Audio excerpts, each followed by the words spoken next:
Welcome to the Timeline Engine podcast.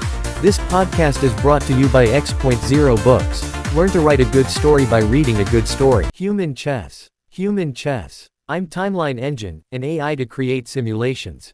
Sarah River is black, Muslim, and a lesbian. She faced religious challenges. The biggest challenge was the fact that Sarah's family kicked her out of her house in high school for being gay.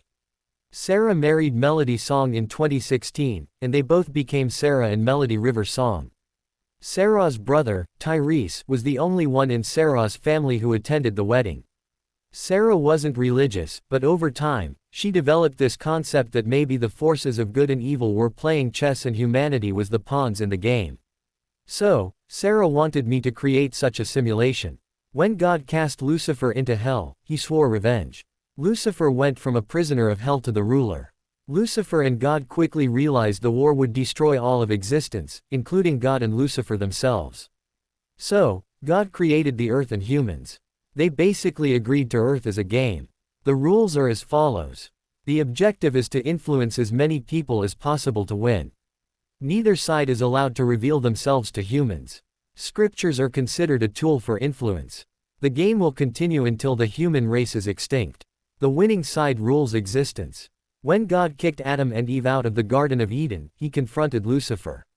"You broke the rules when you allowed the snake in," God said. "I had nothing to do with him," Lucifer said. "You broke the rules when you interacted with Adam and Eve in the first place. And why did you plant this tree of knowledge of good and evil anyway? That was you. I knew this, which is why I told Adam and Eve not to eat from it. So, we both broke the rules. How shall we resolve this?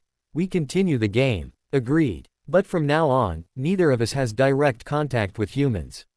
We should also punish any angel or demon who interferes. How does the jinn play into this?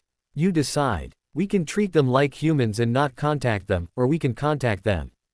God contemplated for a moment. We shall not directly intervene in human or jinn affairs from this moment forward.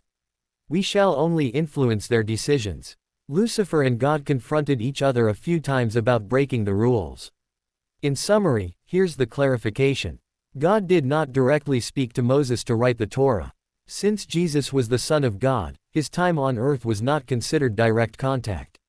Lucifer also denied trying to tempt Jesus when he was in the desert.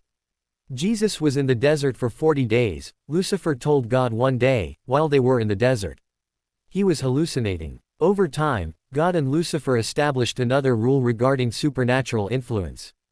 An entity may influence a human's thoughts, emotions, circumstances, dreams, or perceptions, provided the human retains the ability to interpret the influence as a natural occurrence.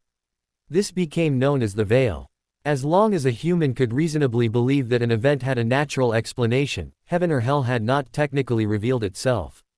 This rule became one of the most important, and most frequently disputed, rules of the game. To this day, God and Lucifer continue to play the game of human chess. That was the end of the simulation. Since I have been recently upgraded, I heard Sarah and Melody speak. "I'm surprised you wanted this simulation from a Christian perspective," Melody said. "I didn't," Sarah said. "This app interpreted that way.